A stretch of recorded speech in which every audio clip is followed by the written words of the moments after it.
जी, अस्सलाम वालेकुम नाज़रीन, मैं हूँ शहबाज़ राना। आपके सामने आज एक अहम इन्फॉर्मेशन रख रहे हैं हम रेकोडेक प्रोजेक्ट के बारे में। रेकोडेक का वो मंसूबा है जो बलूचिस्तान में है और इसके बारे में पाकिस्तान की मिलिट्री एस्टेब्लिशमेंट और हुकूमत पाकिस्तान दोनों का ये मानना है कि जब ये प्रोजेक्ट जो प्रैक्टिकली इसके ऊपर अमल दरामद शुरू हो जाएगा, वहाँ से पैदावार शुरू हो जाएगी, तो ये मंसूबा जो है पाकिस्तान की तकदीर बदल के रख देगा। ये बात किस हद तक दुरुस्त होगी ये तो वक्त बताएगा, लेकिन एक बहुत ही अहम डेवलपमेंट हुई है इसी हफ्ते रेकोडेक के हवाले से। मंसूबा जो इनिशियली प्लान किया गया था, जिसकी अगर हम ओनरशिप ओवरऑल स्ट्रक्चर इसका देख लें, 50% रेकोडेक का जो मंसूबा है इसकी ओनरशिप बैरक गोल्ड एक फॉरेन कंपनी है उसके पास है, और बाकी जो 50% है उसमें 25% वफाकी हुकूमत का है।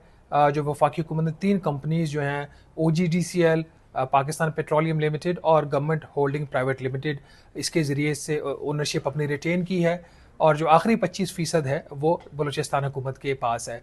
ये शेयर होल्डिंग है इसकी। इस हवाले से काफ़ी अरसे से 2-3 बातें हो रही थी। एक तो प्रोजेक्ट की फिजिबिलिटी स्टडी हो रही थी। ये फिजिबिलिटी स्टडी बहुत ही अहम थी।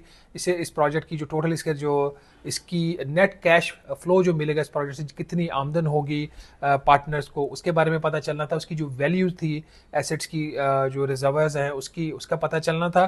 तो फिजिबिलिटी स्टडी मुकम्मल हो गई है, और उस फिजिबिलिटी स्टडी के मुकम्मल होने के बाद जो अहम डेवलपमेंट हुई है, इस मंसूबे की जो इनिशियली जो एक लागत थी आज से 2 साल पहले अप्रूव की गई थी, वो 4 अरब और 30 करोड़ डॉलर के करीब थी।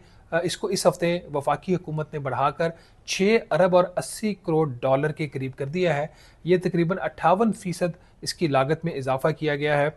और इसकी जो बुनियादी वजह है, वो सबसे बड़ा फैक्टर तो ये कि पहले ये जो इनिशियल एस्टीमेट था, वो बगैर किसी फिजिबिलिटी स्टडी के था। वो इनिशियल एस्टीमेट्स थे, वो अब फिजिबिलिटी स्टडी की बेस के ऊपर एक फर्म अप नंबर आ गया है। दूसरा इन्फ्लेशन का इम्पैक्ट कहा जा रहा है, और तीसरा इसका जो थ्रूपुट है, इससे जो पैदावार होगी उसके हवाले से भी जो है एस्टीमेट्स को रिवाइज किया गया है।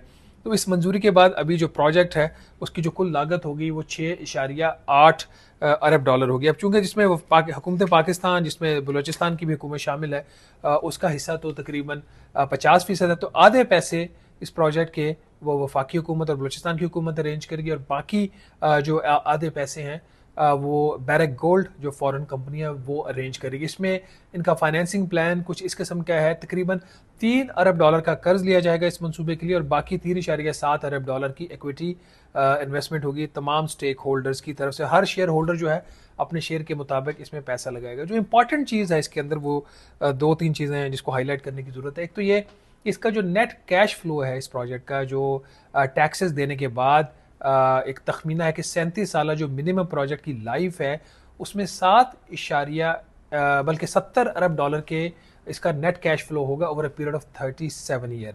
70 अरब डॉलर का नेट कैश फ्लो, और इसके अलावा कुछ 7.1 अरब डॉलर के टैक्सेस और रॉयल्टीज़ हुकूमत पाकिस्तान, बलूचिस्तान और सिंध की हुकूमत को मिलेंगे। काफ़ी बड़ा नंबर है, कुछ लोगों के ख्याल में एक बहुत बड़ा नंबर नहीं है।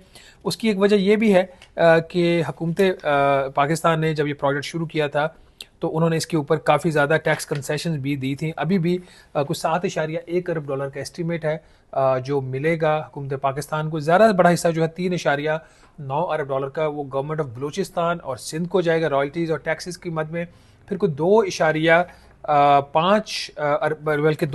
अरब डॉलर के करीब जो वर्कर्स प्रोटेक्शन एक फंड होगा, उसमें ये पैसा जाएगा। जो फेडरल टैक्सेस होंगे वो कोई 821 मिलियन डॉलर के होंगे। ये जो पैसा आएगा 7.1 अरब डॉलर, ये over a period of 30 years आएगा। 37 ईयर्स का ये एस्टिमेट नहीं है। 37 ईयर प्रोजेक्ट की जो कंप्लीट लाइफ है। एक तो ये चीज़। दूसरा, जहाँ पे 70 अरब डॉलर का नेट कैश फ्लो है, एक और जो चीज़, जो इसकी इंटरनल रेट ऑफ रिटर्न जो है इस प्रोजेक्ट का, वो भी डिटर्मन हो गया। तकरीबन 22% के करीब है इंटरनल रेट ऑफ रिटर्न।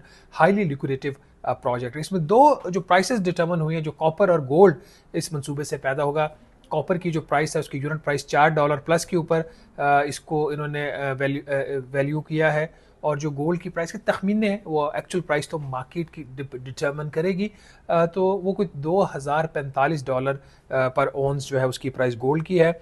ये प्राइस क्यों इंपॉर्टेंट है? अगर वफाकी हुकूमत कल अपना शेयर जो है उसका कुछ हिस्सा या पूरा, लेट से 10% या 15% सऊदी अरब की हुकूमत को बेच देती है, तो एक बेस मिनिमम प्राइस आ गई है, और इस मिनिमम बेस प्राइस के ऊपर जो 15% की इसकी जो शेयर होल्डिंग की कॉस्ट भी अच्छी खासी होगी, उस प्राइस से काफ़ी ज़्यादा होगी। $540 मिलियन जो इंडिकेट किया था सऊदी अरब ने हुकूमत पाकिस्तान को कुछ अर्सा पहले।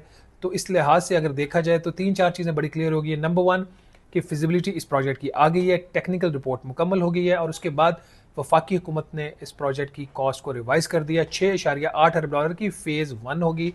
ये 2028 से इससे पैदावार शुरू हो जाएगी। पहला एक कदम होगा उस तरफ जिसका हुकूमत पाकिस्तान बहुत अरसे से वो कह रही है कि जब ये प्रोजेक्ट शुरू होगा तो इससे लोगों की ज़िंदगियों में, पाकिस्तान के लिए बहुत बड़ा एक इनकलाब आएगा। ये जो $70 अरब का नेट कैश फ्लो है, ऑल उसमें हुकूमत पाकिस्तान का शेयर तो 50% है, इंक्लूडिंग गवर्नमेंट ऑफ बलूचिस्तान का। ये $70 अरब जो वफाकी हुकूमत के अपने जो उसके अपने जो गैर मुल्की ज़रब मुबादला के ज़खायर हैं तकरीबन $11 अरब के, उससे ये ऑलमोस्ट 10 गुना ज़्यादा। एक तो ये चीज़ क्लियर है। दूसरा जो बेस प्राइस है, जो वहाँ से जो मटेरियल्स पैदा होंगे, जो वहाँ से गोल्ड निकलेगा, जो कॉपर निकलेगा, हाईली वैल्यूएबल ये कमोडिटीज़ हैं, वो डिटर्मन हो गया। तो जब ये शेयर्स बेचे जाएंगे तो ये अब कोई थ्रो वे प्राइस के ऊपर इसको बेचना जो है वो नामुमकिन होगा।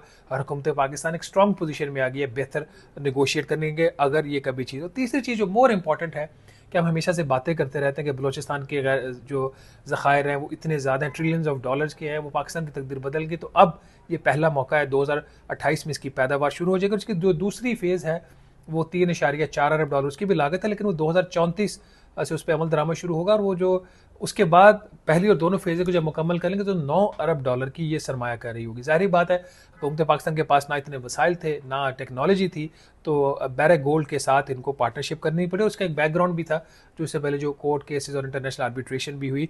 तो it's a good start for Pakistan.